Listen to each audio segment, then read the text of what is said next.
नमस्कार दोस्तों, स्वागत है आप सभी का एक बार फिर से टीचिंग वाला पर। एक और लेटेस्ट इंफॉर्मेशन के साथ हम आपके सामने हैं जो रिलेटेड है आपके राजस्थान में होने वाली शिक्षक भर्ती से।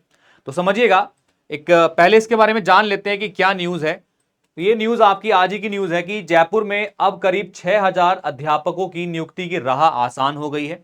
अब ये कौन से शिक्षक थे 6000 जिनकी नियुक्ति रुकी हुई थी, इस बारे में बात कर लेते हैं। तृतीय श्रेणी अध्यापक भर्ती 2022 में लेवल 1 से जुड़ा हुआ जो मामला है, भर्ती में कुल 21 विवादित प्रश्न और उत्तर से जुड़ा हुआ यह मामला था। राजस्थान हाई कोर्ट ने खारिज की मामले से जुड़ी सभी याचिकाएं, तो याचिकाएं जो भी थी आपकी इस मामले से जुड़ी हुई, इन सभी याचिकाओं को खारिज कर दिया गया है। जस्टिस समीर जैन की एकल पीठ ने दिए आदेश। याचिकाकर्ता निधि चौधरी और प्रियंका शर्मा सहित आपके करीब 140 याचिकाओं पर आदेश उन्होंने दे दिया है। अब क्या आदेश दिया है इसके बारे में आप देखेंगे यहां पर। तो आदेश ये है कि भर्ती में कुल 21 विवादित प्रश्न और उत्तर से जुड़ा हुआ मामला था। राजस्थान हाईकोर्ट ने खारिज की मामले से जुड़ी सभी याचिकाएं। जस्टिस समीर जैन की एकल पीठ ने दिया आदेश। याचिकाकर्ता निधि चौधरी और प्रियंका शर्मा सहित 140 याचिकाओं पर आदेश राजस्थान हाईकोर्ट ने नवंबर 2023 में दिया था। यथास्थिति का आदेश, मतलब कि उस पर स्टे लगाने का आदेश, जिस कारण से नहीं हो पाई थी करीबन 6000 अध्यापकों की नियुक्ति। करीब 2000 अध्यापकों के हो गए थे नियुक्ति पत्र जारी, परंतु न्यायालय के यथास्थिति आदेश के बाद नहीं मिल पाई थी किसी को भी नियुक्ति।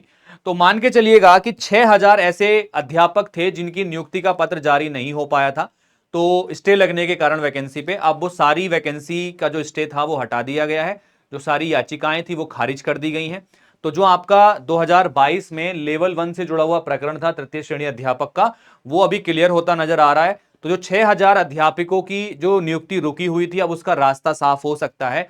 बहुत जल्दी उन्हें नियुक्ति पत्र जारी हो सकते हैं। ठीक है, तो राजस्थान में जो शिक्षक भर्ती होने वाली है या हो रही है, उन सभी के लिए आप सभी लोग अपनी अपनी प्रिपरेशन कर रहे हैं। ठीक है, तो ये जो मामला था, ये आपका 2022 में जो आपकी शिक्षक भर्ती परीक्षा हुई थी लेवल 1 की, उससे रिलेटेड ये मामला था आपका। तृतीय श्रेणी अध्यापक भर्ती जो थी आपकी, तो तृतीय श्रेणी के अध्यापकों की भर्ती से रिलेटेड ये मामला था आपका। ठीक है, अब अब हम देखते हैं यार, आजकल होता क्या है कि जब हम डिफरेंट टीचिंग एग्जाम्स को देते हैं तो उस पर कुछ ना कुछ ऐसा होता है कि वो भर्ती रुक जाती है या उस भर्ती पर स्टे लगा दिया जाता है। ऐसा क्यों बार बार होता है? ये किस चीज की तरफ इशारा करता है, या क्या इसका एक कंक्लूजन हम निकाल सकते हैं यहां पर? देखो, अभी हम बात करते हैं किसी भी टीचिंग एग्जाम्स की, रिसेंट एग्जाम की अगर मैं बात करूं, बीपीएससी का जो टीआरई 3.0 का परीक्षा था, ठीक है, उस पर अभी बीच में क्या हुआ था, कैंसिल हो गई थी परीक्षा लीक होने के कारण। अब उस पर कोर्ट ने स्टे लगा दिया है कुछ समय के लिए।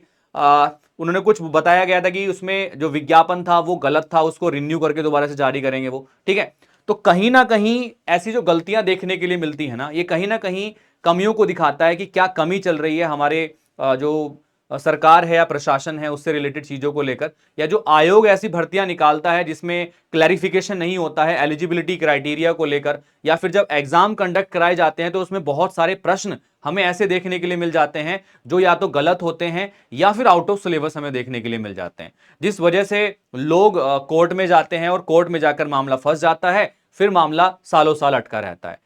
इसी तरीके से बहुत सारे मामले हमने देखे हैं, चाहे वो यूपी हो, चाहे आपका राजस्थान हो, चाहे बिहार हो, चाहे दिल्ली हो, कोई भी स्टेट क्यों ना हो, हर स्टेट में ये चीज हमें देखने के लिए मिलती है। ठीक है, अब क्या इस चीजों को देख के एक टीचर का, एक स्टूडेंट का मोराल डाउन होना चाहिए? क्या इन तरीके की चीजों को देखकर एक स्टूडेंट अपनी एज खो देता है या एज निकल जाती है और वो वैकेंसी से वंचित रह जाता है? ठीक है, तो ये कहीं ना कहीं सारा का सारा जो नुकसान झेलना पड़ता है वो एक बच्चे को झेलना पड़ता है, एक एस्पिरेंट को झेलना पड़ता है जो टीचिंग भर्ती के लिए तैयारी कर रहा है। ठीक है, तो अब मेरी सरकार से यही गुजारिश है, मेरी सरकार से यही गुजारिश है, या फिर मेरी उन लोगों से यही गुजारिश है जो ये एग्जाम कंडक्ट कराते हैं, कि कम से कम कोई भी एग्जाम आप कंडक्ट कराएं तो उसको समय से पूरा कराएं, ताकि जो भी बच्चे एग्जाम की तैयारी कर रहे हैं, जो भी छात्र दिन रात एक करके, ठीक है, अपने पैसों को खर्च करके एग्जाम की तैयारी कर रहे हैं, उनके साथ ये खिलवाड़ ना हो। ठीक है, तो अभी आप सभी लोग, मैं आपको बता देता हूं, डिफरेंट टीचिंग एग्जामिनेशंस के लिए प्रिपरेशन कर रहे हैं, और डिफरेंट टीचिंग एग्जामिनेशन में रीट का भी एक एग्जाम चर्चा में है। जो बहुत जल्द आपको देखने के लिए मिल सकता है। ठीक है, तो अगर हम बात करते हैं रीट के एग्जामिनेशन की, तो जो रीट का एग्जाम है वो बहुत जल्दी आपको देखने के लिए मिलेगा 2024 में। ठीक है, तो काफी लोग जो शिक्षक बनना चाहते हैं, रीट के एग्जाम की प्रिपरेशन करना चाहते हैं, तो मैं उन सभी के लिए बता देना चाहता हूं, कोई भी एग्जाम एक दिन में पास नहीं होता है, उसके लिए हमें सालों साल मेहनत करनी पड़ती है। कुछ लोग किसी एग्जाम की प्रिपरेशन में 4-4 साल लगा देते हैं, उसके बाद एग्जाम क्वालिफाई होता है। कुछ लोग 3-4 महीने प्रिपरेशन करके एग्जाम क्वालिफाई कर लेते हैं।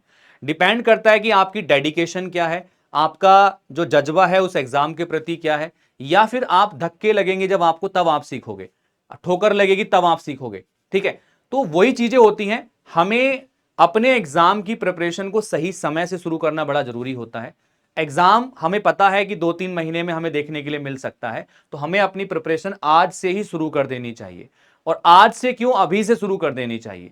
तो जितने भी दोस्त तैयारी करना चाहते हैं शिक्षक भर्तियों के लिए, चाहे वो कोई भी टीचिंग वैकेंसी क्यों ना हो, चाहे वो रीट का एग्जाम हो, चाहे वो DSSB का एग्जाम हो, चाहे वो NVS का एग्जाम हो, चाहे EMRS का एग्जाम हो, चाहे KVS का एग्जाम हो, चाहे वो BPSC का एग्जाम हो, तो आप लोग समय से अपने एग्जाम की तैयारी शुरू करिएगा, ताकि समय से आप सिलेबस कंप्लीट कर लें और एग्जाम टाइम पे रश ना हो हमें कोर्स कंप्लीट करने का। ठीक है, तो मेरा सभी लोगों से निवेदन है, तो अपनी प्रिपरेशन को आज शुरू करिए अगर आपका सपना शिक्षक बनने का है तो। ठीक है, टीचिंग वाला आप सभी के लिए सदैव तत्पर है। यूट्यूब की फ्री क्लासेस के थ्रू, पेड क्लासेस के थ्रू हम आपको जो है लगातार सहायता करने की कोशिश करते रहते हैं। ठीक है, और बहुत मिनिमल प्राइस पर हम आपको कोर्सेज प्रोवाइड कराते हैं। मैं आपको बता देता हूं कि आज लास्ट डे है, अगर हम बात करें 31 तारीख है, आज 31 मई है। 4 साल PW ने पूरे करे हैं आप लोगों की बदौलत। तो आप सभी के लिए हम लोग जो है 85% तक का जो डिस्काउंट है दे रहे हैं टीचिंग कोर्सेज पर। आप लोग अगर इंटरेस्टेड हैं तो आप ज्वाइन कर सकते हैं। फिजिक्स वाला की वेबसाइट पे जाके आप हमारे साथ ज्वाइन हो सकते हैं, और किसी भी टीचिंग कोर्सेज पर महापैक पर आप 85% तक का डिस्काउंट पा सकते हैं। ठीक है, तो चलिएगा, आई होप जो इन्फॉर्मेशन है आप सभी के लिए यूजफुल रही होगी, और इन्फॉर्मेशन जो मैंने आपको दी है आई होप उसको पॉजिटिव सेंस में लेंगे। ठीक है, तो चलिएगा, मिलते हैं आपसे अगली वीडियो में। तब तक के लिए guys take care, thank you, bye bye, नमस्कार, जय हिंद।